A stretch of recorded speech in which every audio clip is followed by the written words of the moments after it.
Thank you for sharing your Friday morning with me. And it's interesting when you go to conferences and you start talking about things, the first thing, at least for me, what I look at is the schedule. Why do you look at the schedule? 2-day conference, 3-day conference. You don't want to be first because some people are still flying in and they're a little tired, but they're excited, so you kind of want that. You don't want to be before lunch because they're hungry. You don't want to be after lunch because they're tired. And you don't want to be at the end of the day because they want to drink. So I have the luxury of being Friday morning, where you've already witnessed a couple of days here, heard a lot of great content, saw a lot of great stuff, and now you kind of have your eye on this weekend. So hopefully I don't bore you to death. Hopefully you're not hungry enough that you're already looking forward to lunch, and hopefully you get something out of it. So as we go into it, just by quick introduction, as you can see here, my name is Victor Lee. I am the Vice President of Digital Marketing at Hasbro. Here's what we're going to do a little bit today. It's going to be a little unorthodox. I'm going to shake things up a little bit, and I apologize now if I offend anybody because I do blurt out swears every now and then. But I'm not going to talk a lot about toys and kids. Here's the reason why. Because as I learned when I speak in conferences, not a lot of people work in that realm. Some people do, and I'm more than happy to talk to you guys about it, but not everybody does. So I'm not sure if the next hour you'd find something interesting when I talk about kids that still pee on themselves, spit up, and all those things, because it just doesn't make sense. It's a funny story, but it doesn't really help you in your business. So I'm going to generalize in a lot of areas. So before I start, I want to go into a quick story.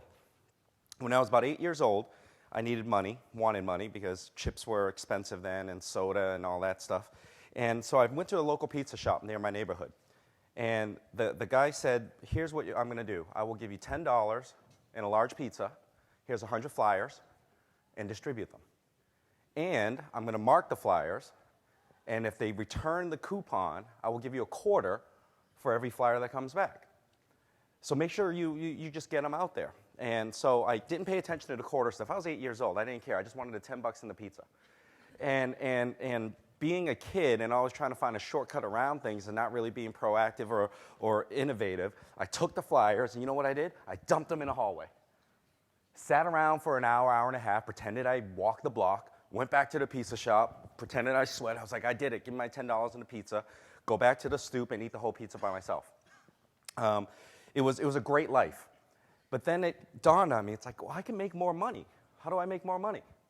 Well, so then I said, I'm going to take these flyers, and I looked around the block, pizza shop there, a Burger King there, a little convenience store there. So let me stand in front of those places.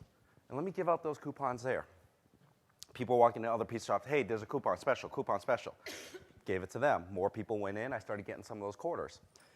Then I said to my friends who were saying, well, can he hire me too? I was like, no, he only hired one guy, one kid. It's a small pizza shop. You didn't need 1,000 flyers out there. There weren't even 1,000 people in the neighborhood.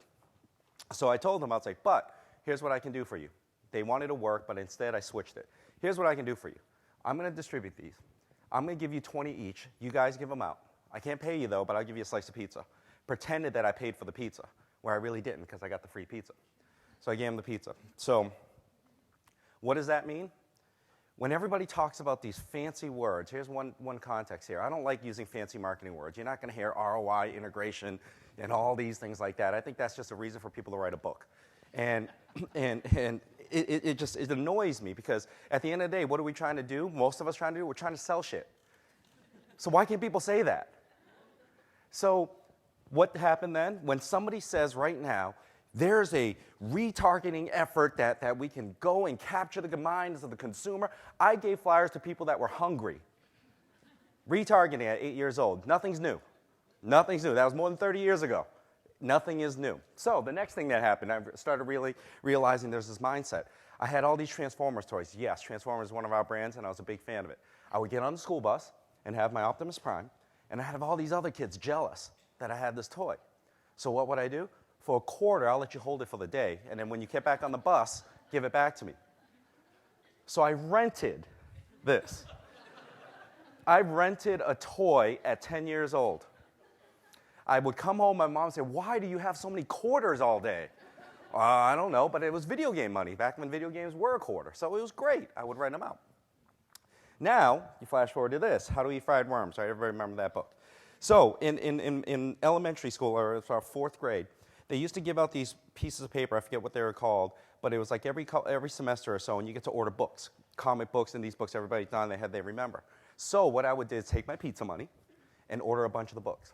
I was that little weird kid that ordered all the Judy Blume books. Hey, Margaret, are you there? Hey, God, are you there? It's me, Margaret. How do you fried worm? Beetle Bailey, Charles Schultz, Charlie Brown, all of them. And why did I do that? Because every day in class, we would have the hour where we would have to read. And it doesn't matter what you read, just read. And nobody wanted to read the textbooks. They wanted something good, but nobody wanted to buy the books. So I would buy all these books. I set up a little corner where my desk was, all right? And kids would come up to me and say, can I get the Judy Blume one? Of course. Give it to them. It's a dime because they would only do it for the hour. But here's the difference of it. Somebody would come up to me, so a girl would walk up and say, hey, how's this Judy Blume book? I didn't read any of it. I didn't read any of the books I bought. So I was making it up at the time. Oh, it's great. It's about God and Margaret and I don't know. Give me a dime. And then I realized, so I took a piece of paper, folded it, put it in the back. And everybody who read it, I said, can you just put a grade on there? So we were in school, right? 4th grade, A, B, C, D, E, F. A, B, C, D, E, F. Amazon reviews. Not new. And the best part I realized is the more people gave it an A, the more people wanted it. So then I would keep on doing it. And then at the end, once there was like 10 reviews, and then the new set of books came in, I would sell that book to somebody for a nickel because it was already used. Now the last one, I was peddling. So here's the thing about candy. At school, we weren't allowed to have candy or gum. So I would take the money again, buy a pack of Wrigley's, buy a pack of Juicy Fruit. For some reason, kids love Juicy Fruit. And I never understood that. It wasn't like fresh or minty. They just loved Juicy Fruit, and I hated it. But I would have packs of Juicy Fruit. So I knew what people wanted. People would say, can you get Juicy Fruit? I felt like a prisoner in prison. It's like, can you get me a pack of cigs? Can you get me this? Can you get me that? And that's what I would do. I'd walk up in my pocket. It's like, you need Juicy Fruit? You need Juicy Fruit? A pack of gum had 5 sticks. It cost $0.25. I would sell a stick for 10 cents. So I doubled up my profit right there every day. The little store in my corner was wondering what the hell I was doing. Every morning going in, just buying all this candy, all these gums. So I was selling gum. I can't correlate that into something that's happening today. That's more of a hustle than anything else, but I just wanted to add in there. So let's talk about business. Remember status updates? Everybody's on Facebook. Everybody loves Facebook. Status updates, not new. This was a status update back in God knows whenever it was, right? Sun is shining. I got a baby. Things are cool. We might die tomorrow. Status updates now. I like Snickers and Poodles. All right? So the reason why I point this out is because it's not new. Here's the fact. 10 years ago, I never would have called somebody up. And let's say I picked up the phone and I called somebody up and I say, hey, and they go, what's up? I like Snickers and Poodle. Like it. And then we hang up. Nobody ever did that. But what is this fascination with telling everybody what we like, what we do, what we're eating, and everything like that? But status updates happen. Everybody does it.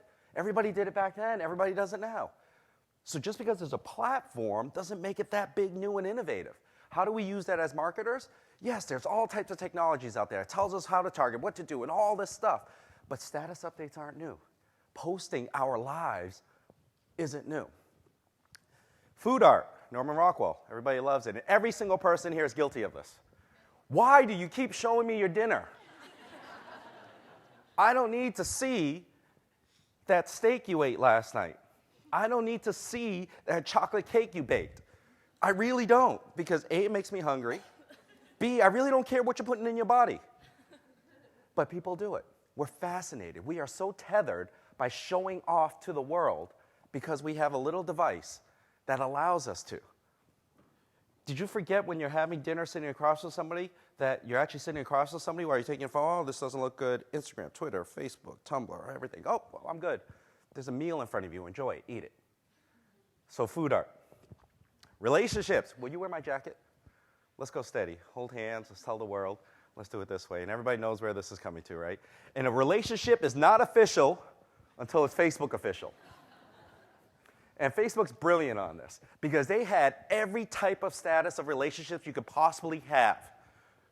I don't like her today. I might like her tomorrow. Kind of complicated. And why do we do this? Because we love it when people tell us this. Think about what happens, right? Guy gets on his knees, proposes. She screams, yes, beautiful, backdrop, sunset, sand, whatever you want. Right after she's saying yes, got engaged. How about calling mom first? Doesn't happen. Facebook official. Think about it. To go back to every single one of your friends' page, when they announce they're in a relationship, you will see a plethora of, now it's Facebook official. Because Facebook is the authority on relationships. But that's how we want to broadcast things to the world. So as you can start to see a trend here, we love telling people things. And as companies and brands, do you love hearing these things? How are you jumping on top of this? How do you take 1 billion people who are so into themselves of food, photos, relationships, and everything, and use that to your advantage? I love this part. Best thing that happened on Facebook, it made every single one of you, your birthdays, the most special day in your life. It is better than when you were 5, taking to Chuck E. Cheese, got to play in the ball drop, got to meet Chuck E. Cheese himself. It is better than that. So I'm going to run over a scenario here. I'm going to pick on somebody. So I'm going to pick on Erica over here, who's part of one of my agencies at AMP, and because I know her name, but I'm going to pick on her here. Here's what happens. Let's assume today is Tuesday, because it can't be Friday for the purpose of this. Let's assume today is Tuesday. Wednesday is her birthday. She's here at the conference, she's doing her normal thing, she's working, she's making us a lot of money, she's asking us for more money, she's doing all this stuff that's going on. Then, probably around 8 o'clock or so, whatever she's doing at night, she's going through her status, seeing, all right, tomorrow's my birthday, getting a little excited, it's Tuesday. Why is she checking right there? Because you know we all want to be that one that's first to say, I'm the first one. And she wants to find out who's the one that says I'm first. Now midnight comes, she stays awake, her bedtime's probably 10 o'clock. She's staying awake, midnight, it's officially my birthday. 1, 2. In her head, she says, I have 500 friends, and if I get 10% of that 50 people, it validates my life. If I don't get 10%, I'm going to start drinking a lot for the next year because that means people don't like me. So, in her head, 50, 1, 2, oh, look at this person. She's trying to see if people that she likes are saying happy birthday, people she doesn't like doesn't say happy birthday, exes, everybody. It's like, who the hell is this? Because we have a lot of people we don't know. But I'm glad they said happy birthday anyways. Going on. Goes to bed, wakes up in the morning, what's she do? Grabs her phone, looks at it again. All right, I'm at 20. I got a whole day to get 30 more.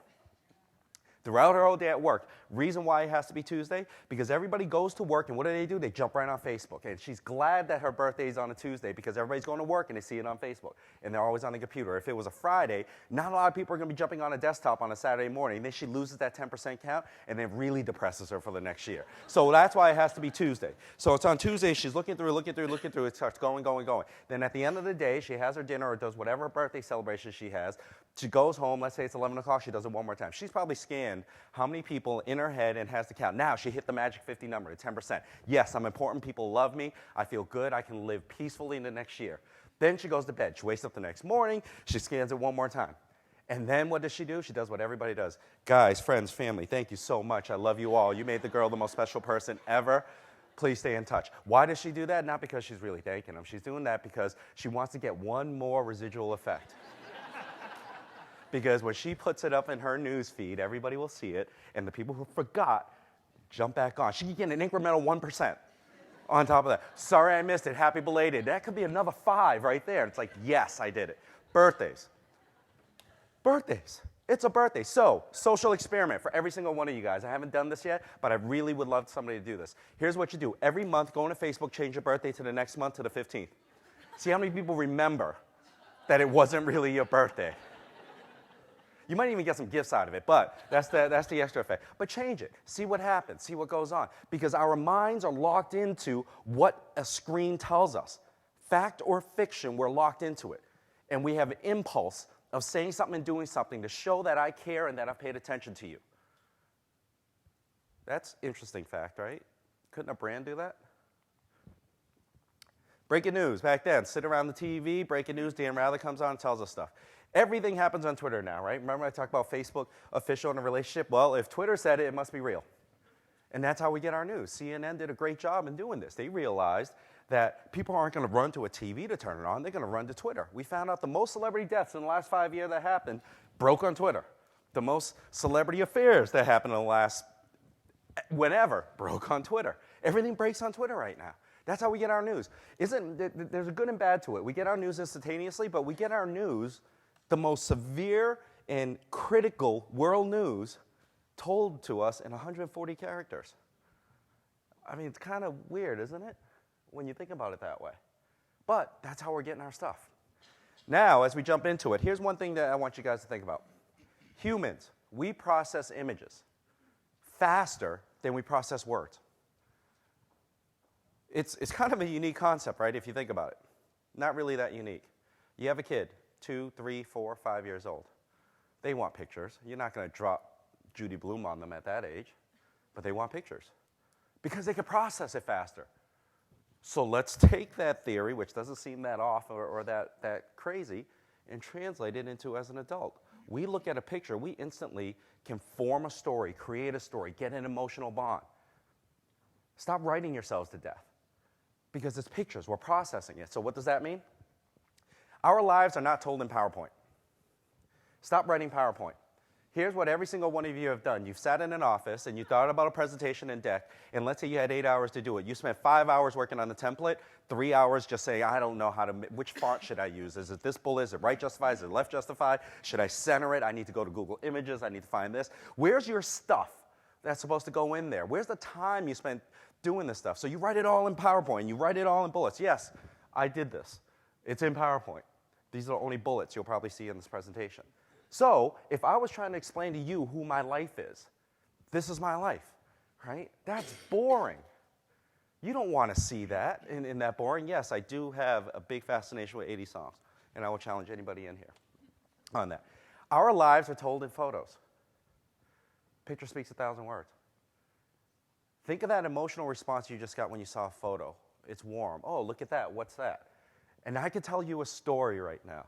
The sunset right by where I live, my nieces and nephews, another conference I was at where I held the last time when I went to D.C. and pretended I was a politician, when I was in Amsterdam, Vegas, Godson, Martha's Vineyard for lunch. Oh, those are great stories. I couldn't tell it in a bullet. It's boring. How are you telling your stories? Are you telling your stories in bullet form?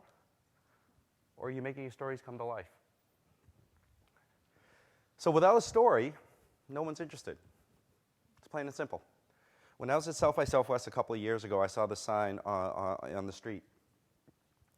And it basically said, I'll be interested if you'll be interesting. And it's great, isn't it?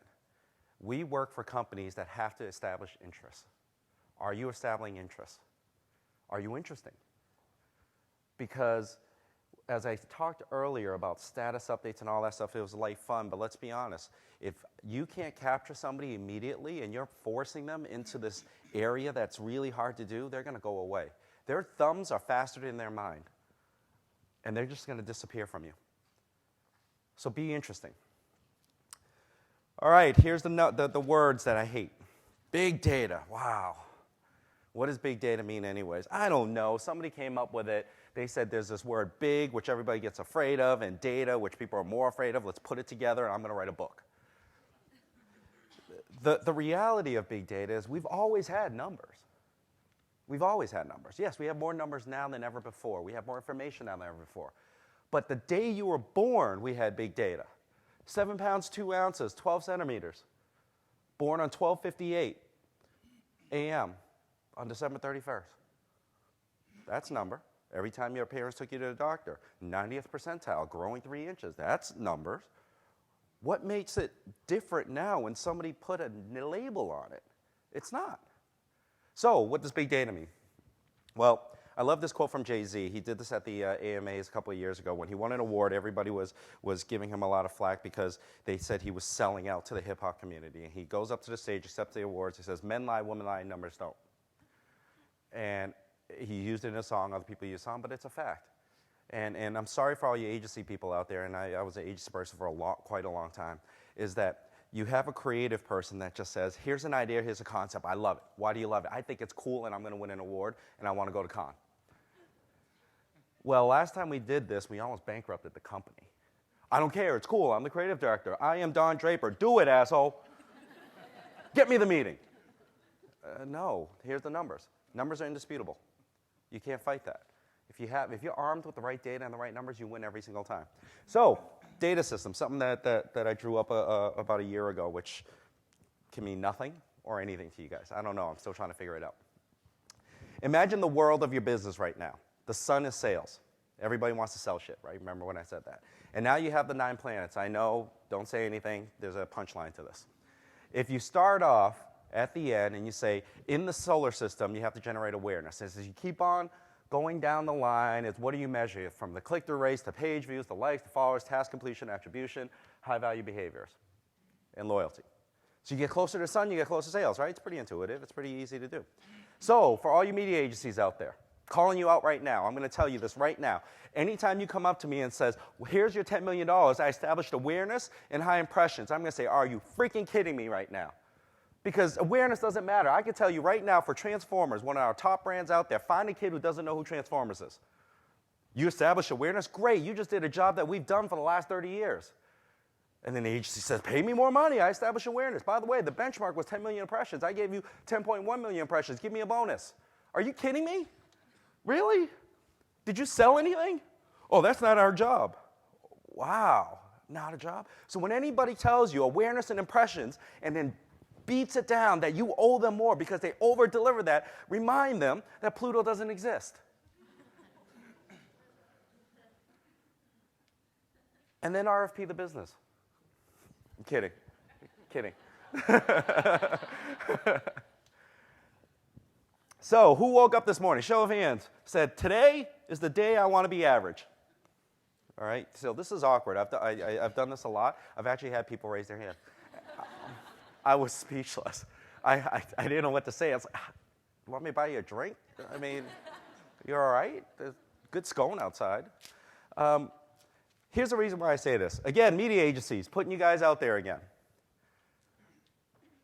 Why do you keep telling us the click-through rate on average of a banner ad is 0.16? And that's what we have to strive for. 0.16. 0.16. Let's put this in context. Less than 1%, less than 0.5%, less than 0.25%, right? What in life is good at 0.16? Not even body fat. That's actually unhealthy when you have that at 0.16. So stop telling us you hit the average. I don't want to be average. I didn't wake up this morning and says I want to be under 1%.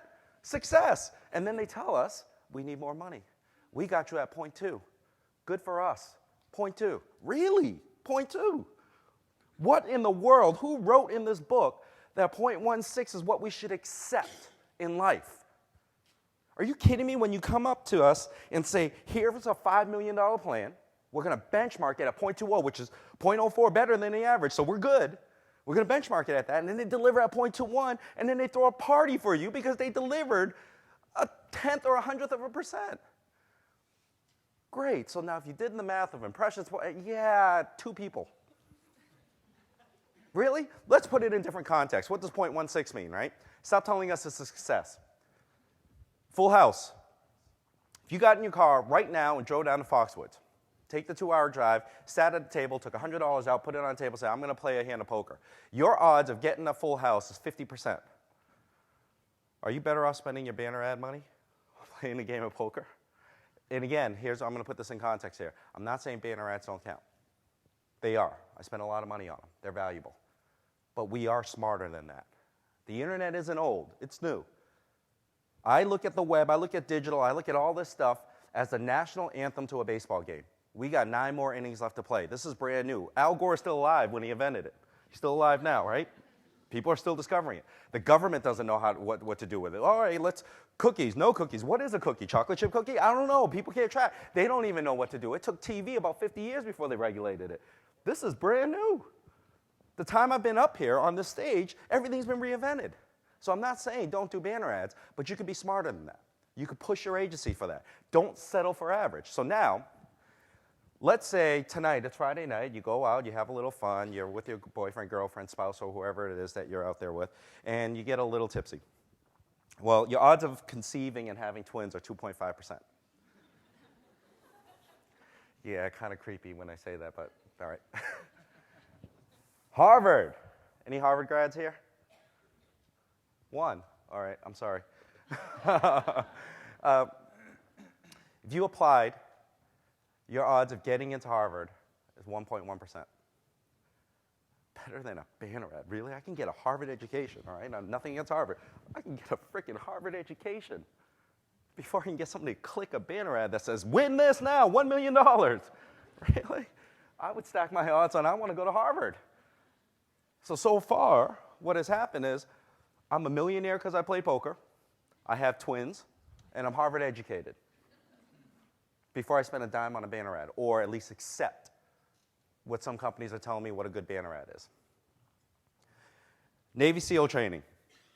So you can totally go all G.I. Jane on this. If you apply to go to Navy SEAL training, 0.9% chance of applying, accepted, and passing and being a SEAL. A SEAL. Licensed to kill. Your hands can do some serious freaking damage right now. And you see in the movie, it's some bad shit.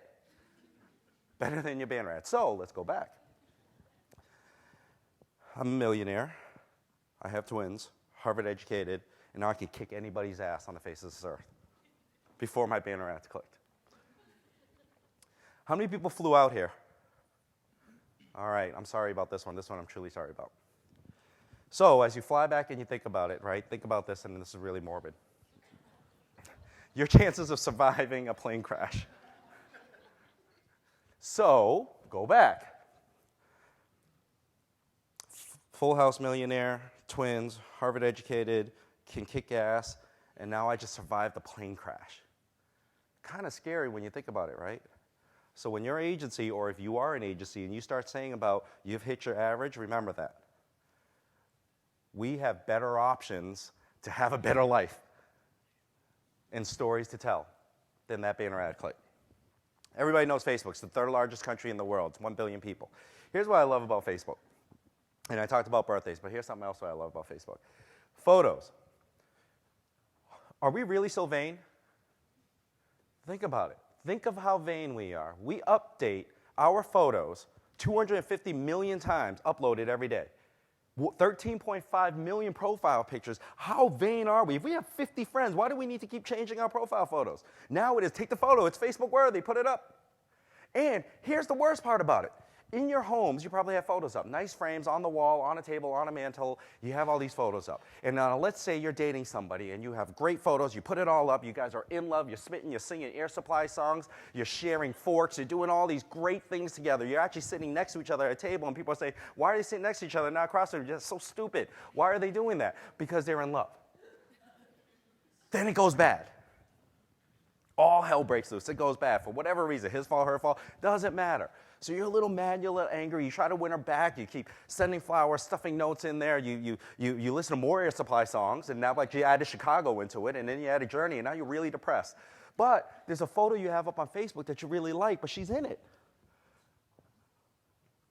I think I look good in that photo, though. But I hate her.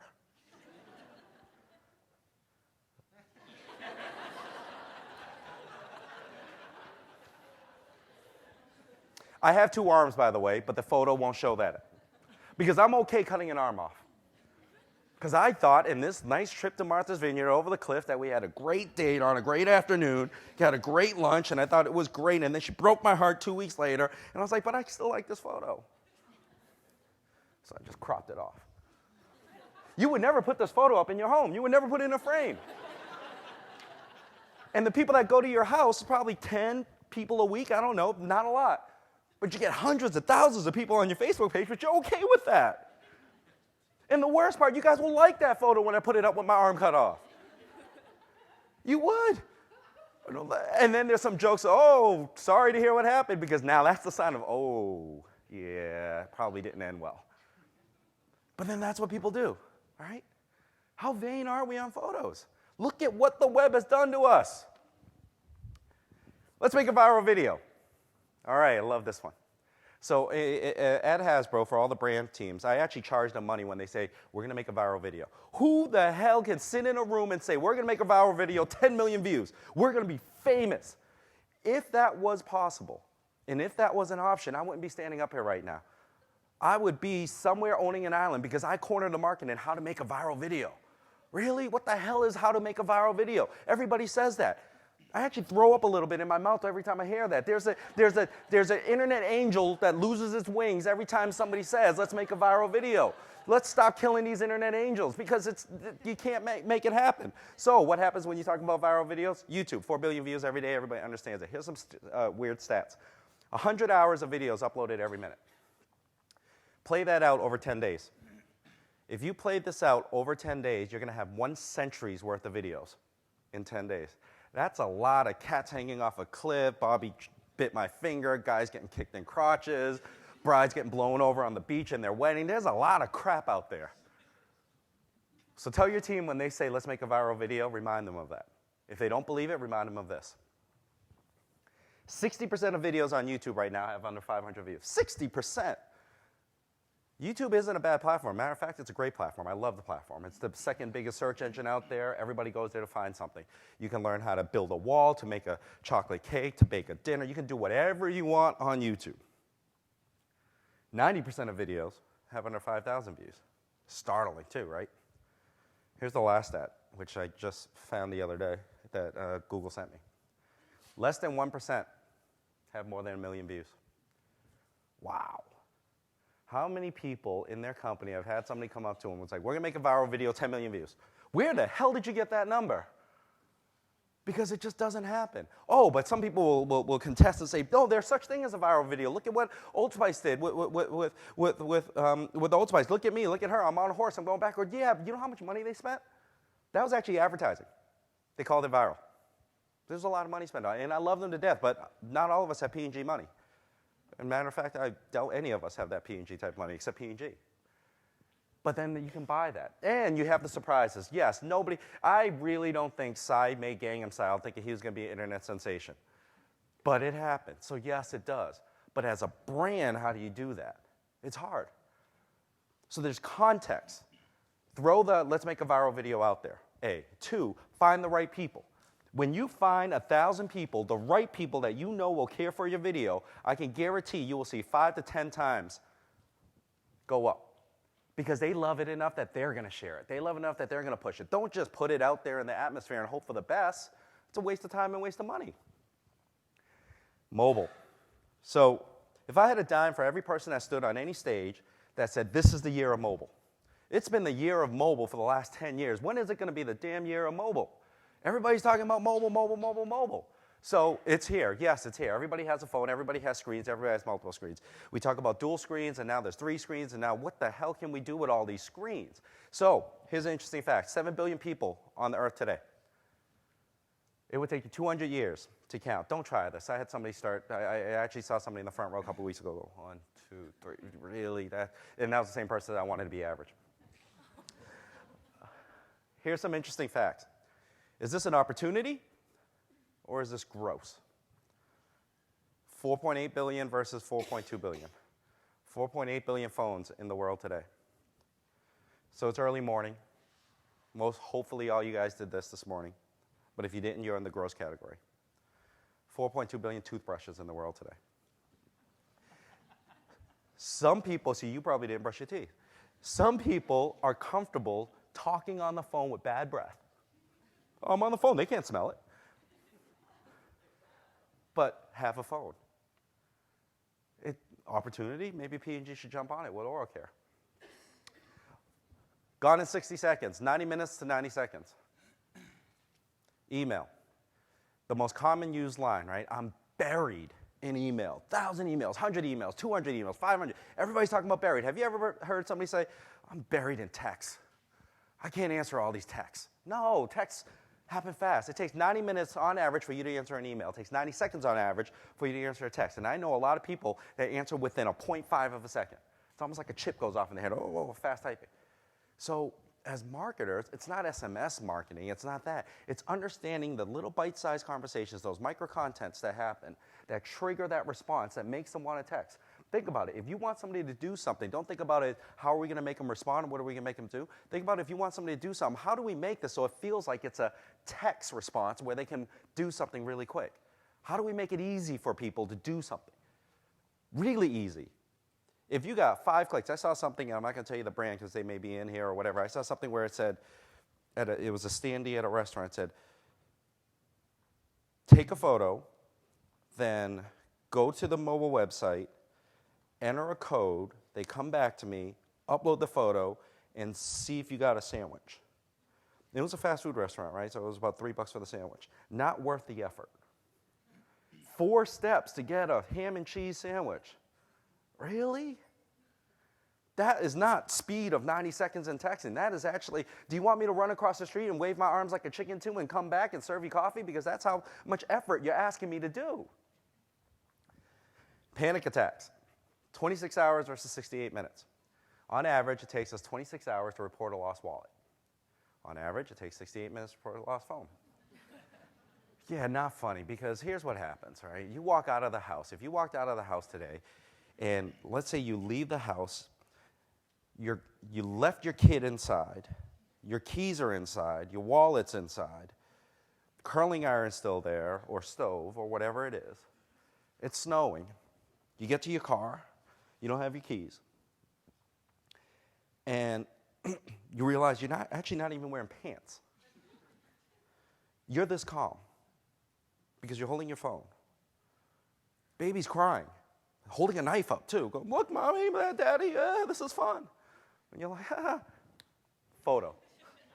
Locked myself out, shaking my head. Tough day. But look what little Billy's doing. Post up on Instagram before you do anything. Now, let's say you walk out the house. You have your pants on, you have your kids, you have your keys, you have your wallet, you have everything. But this, you could see right on the counter.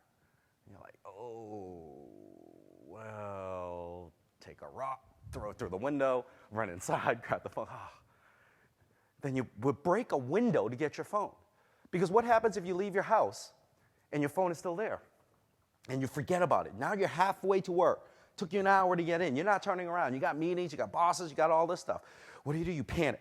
Sweats start going crazy, right? Coffee doesn't taste right. Cats and dogs are getting along. The sun's not shining. The moon's out. Dirt is rising up. Zombies all over the place. You think everything is going wrong. You don't know what's happening. Mismatched socks. What is happening? My life is over right now. You get to work. The first thing you do, you jump on your computer. What do? You go on every single network you have. Email, Twitter, Pinterest, Facebook, YouTube, anything that you can reach somebody and blast it out there. Don't have my phone. Reach me through Facebook. You might even go as far as calling AT&T or Verizon. Can you forward this to my office phone if there's a text? And you try to log in and try to hack it to find out if somebody's texting you. And you got this, everybody talks about it. It's like, oh, I'm detached from my phone. Why are we so attached to our phone? I don't know. But here's a scary stat. 70% of Americans sleep within an arm's length away of this phone. Yes, you use it for alarm. I get it, but that's bullshit. Because at 12 o'clock at night, 1 a.m., 2 a.m., you really want to be at arm's length away from phone. Nothing good happens after that time with your phone. We all know this when we wake up at 7 a.m. in the morning. Goes, why did I do that? Today, I really want to be average. 70% of people sleep with their arm's length away. The divorce rate in the U.S. is 50%. More people would rather sleep with this in their arms than this in their arms. Not funny. It's actually depressing when you think about it. But that's okay. I can check on my birthday stats. So, my plea to everybody. Here's what I ask for all you guys as you start thinking about the context of what we talked about and what we're going on. Numbers are just numbers. Every number has a story. How do you tell your story? There is no right or wrong. Use the numbers to tell the right story. How do you deliver the best thing you possibly can with the numbers you have? Numbers are everywhere. You could spin it to however you want, or you can make it work to your advantage. But don't rely on what one thing tells you without doing the analysis, without understanding what's happening in the world today. The world is changing so rapidly. Understand that. And never settle. Never settle. Ball game just started. Remember, Full House, Twins, Harvard. Don't settle for things like that. Don't take it from anybody internally or your agency or anybody when they say, well, that's good. Who in life settles? Don't settle. Strive for the best. Push for the best. This is so new right now, which is interesting. It's so new that you can invent it. You could be different. You could be bold. Nobody has failed miserably and said, oh, this web thing just doesn't work for me, because it's brand new. So with that, I thank you guys. And I guess I could take a few questions. Still have a little time left.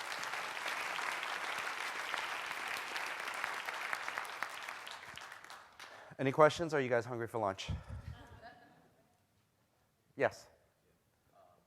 Victor, thanks for your interesting presentation. I was wondering, maybe you can help us out. I think you lay out a very interesting case on Facebook. Yeah. And help us out understanding maybe a case study that you've done Yeah. with Facebook specifically and how you were more successful in terms of getting better engagement, better targeting, and better ROI. The question was, if you didn't hear, is do I have an example of a case study of how we use Facebook for better engagement, targeting, and how to make it work? So one great example. This happened in January. Everybody knows Monopoly. Everybody's fans of Monopoly. So data and insight. Everybody loves Monopoly. Families love Monopoly. Kids love Monopoly. Everybody says, well, it takes too long to play, the setup, the banker always steals, and all this stuff. But then we realized that the insight that we found out was that people love their tokens. If you can't get the shoe or the car, you won't play. You actually won't play. You will fight somebody for your token. And the tokens haven't changed much over the years, over the long history of Monopoly. So we knew that globally, Monopoly was huge, globally, 99%, in terms of understanding of the brand or awareness of the brand. So we said, what if we decided to vote off a token? Meaning, you decide as fans who you don't like. And we're going to introduce 5 or 6 new ones, up to date, new age, and you vote in a new one. So the debate was, do we do TV? Do we do web? Do we do social? Do we do all this stuff? Make it big, make it blow up, make it Super Bowl-ish. No, let's just do it on Facebook. Why? Our Facebook fan page has 10 million people, and likes don't matter. If anybody has never told you that, listen to it now. Likes don't matter. Because I can buy a like. I can walk out here right now and give everybody $5 to be my friend, and then they're going to smile at me, be nice, might even get a hug out of it. When I walk away, they're going to say, that sucker just gave me $5. I'm never going to talk to him again. That's what likes are when you buy likes.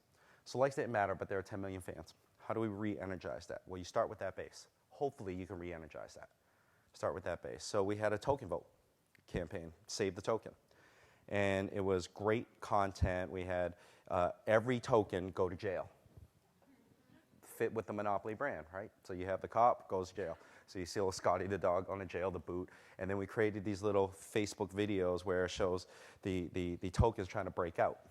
The dog in the cell tries to burrow his way through, gets out, gets caught. The battleship tries to flush itself down the toilet to try to get out. It was great and it was incredible. Then we asked you to vote something in. So here's the interesting stat, and please don't quote me on this because I could be slightly off on the numbers, but I'm within like 1 or 2. At the end of 3 or 4 weeks, and it was just on Facebook, and it was global, except for China, because we know about China and Facebook, we had 185 countries participate and vote for a token. I think there are 196 in the world, and I'm not sure if Vatican includes, I forget what that number is. That's more countries that participate in the Olympics. So more people cared about a dog than they do about the Olympics. So I like saying that because it gives me pride in what I work for, but it's kind of whatever. So 185 countries out of 196. Here's what we learned from it. Facebook actually is strong enough. There was a little media, not a lot. It wasn't a massive, heavy spend, and we concentrated it on those fans. And when other brands found out, and this is the trend that you're starting to see, other brands like talking to other brands, and they like battling other brands. We saw that with Oreo and Kit Kat. We see that with a lot of brands. It's playful banter going back and forth. So we had Purina Cat Chow say, wait, because on the other side voting in, we had a robot, a guitar, a cat, a bunch of other, helicopter. Purina Cat Chow said, we want to rally our fans to get the cat voted in. So can we post on our page to say vote the cat in? Sure. Chevy jumped in and says, well, we want to make sure the car is saved. Can we put it on our page? Sure. Zappos comes in and says, shoes. We want to save the boot. So they come in and everybody. Then, here's the best part about it. Write-in candidates started to happen. So there were, there's a couple I can't mention, but there's 2 companies. One was a popcorn company. They actually mocked up a creative image of a popcorn holder box in token light and posted it up and said, write-in candidate, popcorn, should be part of Monopoly, because when you play Monopoly, everybody loves popcorn, don't they? And they try to write that in.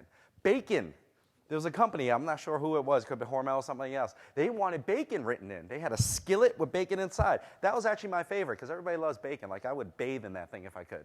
But everybody wanted bacon. So suddenly this just blew up. So remember what I said about you can't make a viral video? We had no idea this was going to happen. And it blew up. Today's Show said, wait, they're voting it out. They had Al Roker arguing with everybody. Said, well, I want to save this. I want to save that. I want to save this. They fought for it. And then they asked us if they can have the first right permission to unveil who won. And we unveiled it at the New York Toy Fair last February. Here's what we learned out. Small, concentrated, very, very, very focused.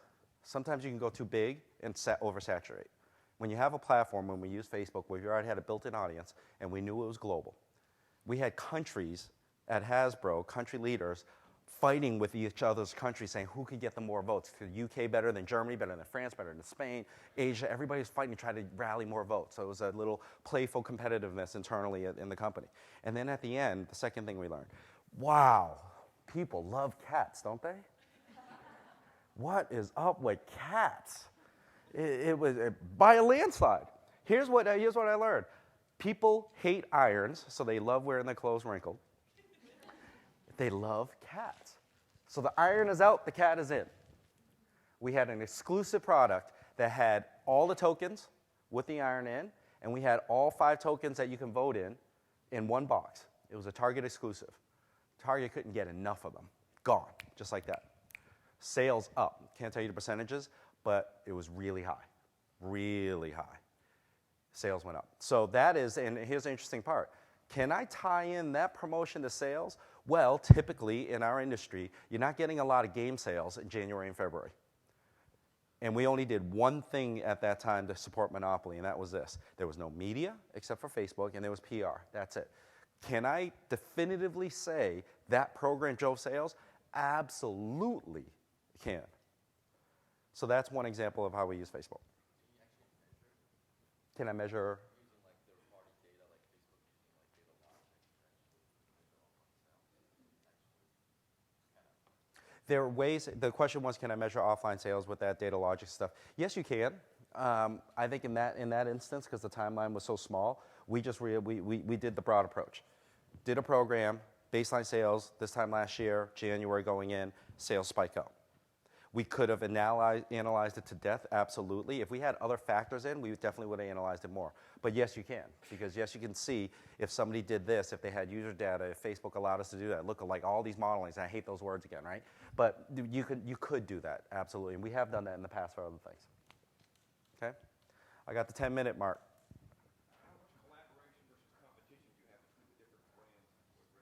How much collaboration versus competition? I look at Hasbro. So Hasbro is a house of brands. We're not a brand house.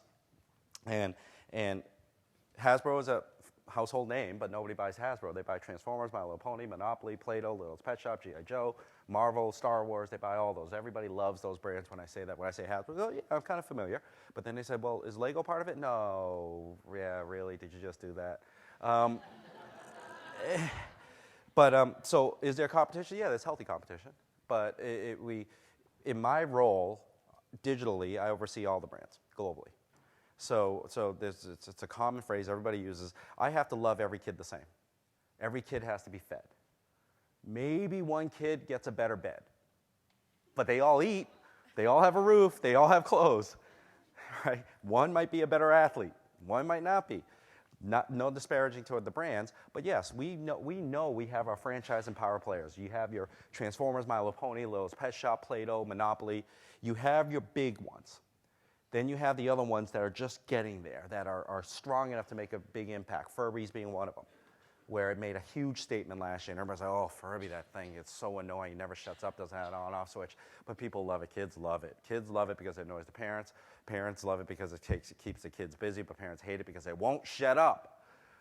But there is healthy competition on that, which is good, I think, because it keeps everybody on their toes. Yes? So you have multiple brands, and how do you deal with multiple audiences and think about that every day? The question is multiple brands, how to deal with multiple audiences. Great question, because it's a big challenge. Erica tells me what to do. I'm kidding. There are some brands that have like-minded consumers. And in the toy industry and the kid industry, it's really hard because the actual consumer is a kid, but the buyer is a parent. And so we have to split our brains sometimes. And we use this term at Hasbro, which I hate because it's not quantifiable and you can't measure it, where they talk about nag factor.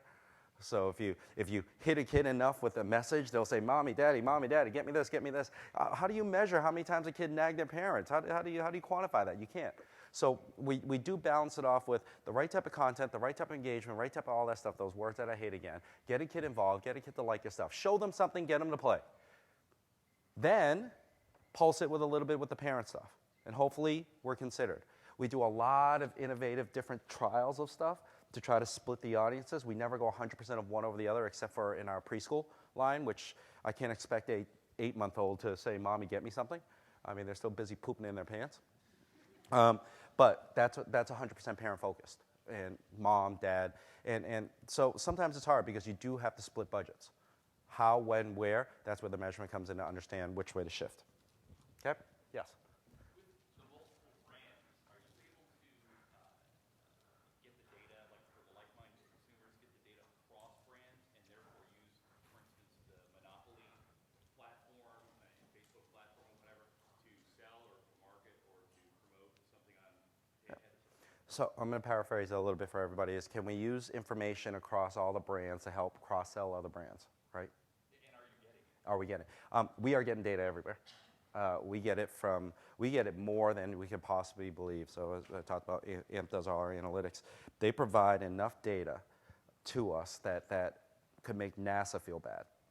It's what to do with it and how to work with it. So when there are like-minded consumers, yes, we do have some work, and we have done stuff where we understand that in baseline, a lot of people say, well, if a girl likes My Little Pony, she might like Littlest Pet Shop.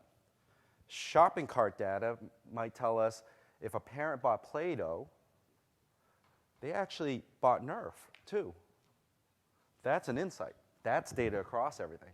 What do we do with it? How do we do with it? That's where we start thinking, is it a big enough model to understand that happens? And then that's where you truly sit down. It's an interesting fact. Is it big enough? Is it an anomaly? How do we work with that? But yes, we go across everything, and that's the luxury of the centralized group that I'm in, that I run, is that we get to see it across. As certain brands just see their brands, we get to see it across, and then we get to bring that insight in. It's like, here's what we're going to do. Here's what I'm going to go to market with, and here's how I'm going to make the brands play together, work together when there's a different consumer set, because they do have to fight for their own brands and their own customers. Anybody else? Yes.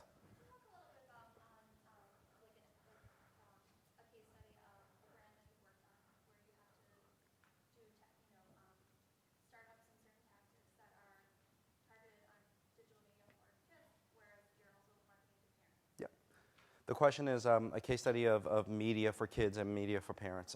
That's everything we do.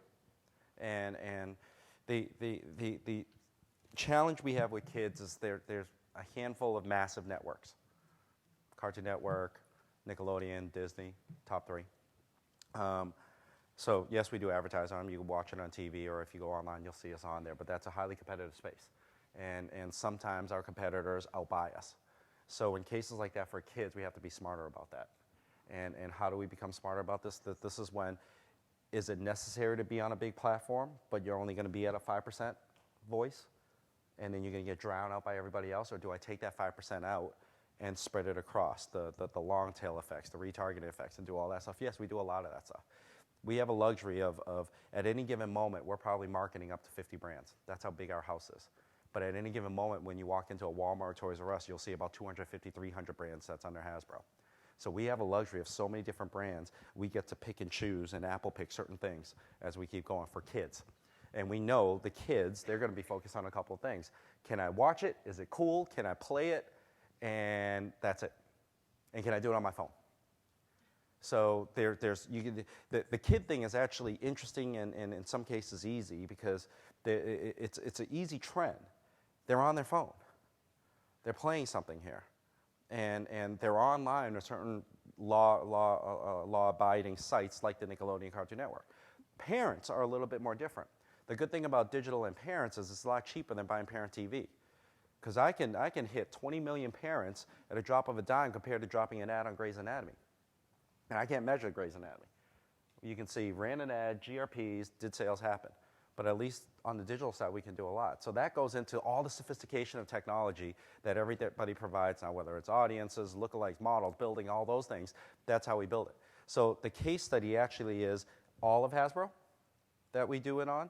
The interesting thing is we never settle for a campaign, 4 weeks, let's say. We never say, all right, let's just see how it plays out in 4 weeks. And it's almost on a virtual day-by-day basis. And we make movements. We make deals and buys so that we can get out of something immediately, because we don't have those P&G monies to sit back and relax. And quite honestly, in the digital world, nobody should sit back and relax, because you'll get X'd out immediately. And it's never settled for 0.16. And I am excruciatingly hard on the agencies about that. And they will attest to that. But it is, I hate the marketing words, that's why I stumble. I hate the test and learn and all that stuff. It is the let's get shit right every day. And that's how we do it. We have a fabulous war room in our offices, which is data just feeding. And it's almost like an NFL draft. We're just sliding and moving things. These are dollars. And then we hit a button and it's like, all right, let's go. And then they're developing the creative. They're giving us more numbers. The phone call comes in, do this, do that, do this. That's how we position things. So it's not really a case study overall of what we did that worked. It's really the strategy of how we make it work. Time for one more, unless one more. So I know you mentioned your audience is kind of the kids and then the parents and marketing both of them. There's a big audience of adults that are still interested in the toys and collectibles and things like that. Do you market to them specifically, or how do you attract them? Yeah, so the question is, although we're kids, there's still market for adults and toys. So we're talking about our toys, not the other adult toys here. So in our toys, it's a collector business. And I grew up on Transformers G.I. Joe, and I love it, and I have a luxury of working with it every single day. So there is a large collector's business that's out there. Star Wars, great example. Everybody loves Star Wars. And we do acknowledge that, but in the grand scheme of it, the percentage of those sales aren't as large as the kids' sales. And we have specialty things that we do to collectors. So a great example is Comic-Con, San Diego. That is a collector's business. And if you've ever had a chance to go to Comic-Con, go. Don't spend more than 2 days there, because you'll never get out alive. But it is fascinating. It is a cultural case study at its best. It's this little orb of a city, San Diego, that turns into this, what the hell just happened here? But it is awesome too. But that's a collector's business. We also have other little collector's business. We realize when you have movies, so if you have a movie like Transformers, although it's kids, you have the lore. So we call it the lore of Transformers. Everybody loves the lore of Transformers. We know there's a piece of business that sells that too. But our products mainly are for kids. And every now and then we'll have small exclusives. So Amazon probably has a lot of it in terms of collectors. Our website has a lot of collectors. So it's a small percentage. We have to acknowledge it, because that small percentage still represents millions, hundreds of millions of dollars. We don't actively go after it based on the percentage of what we sell. Okay? Well, thank you very much. Enjoy the day.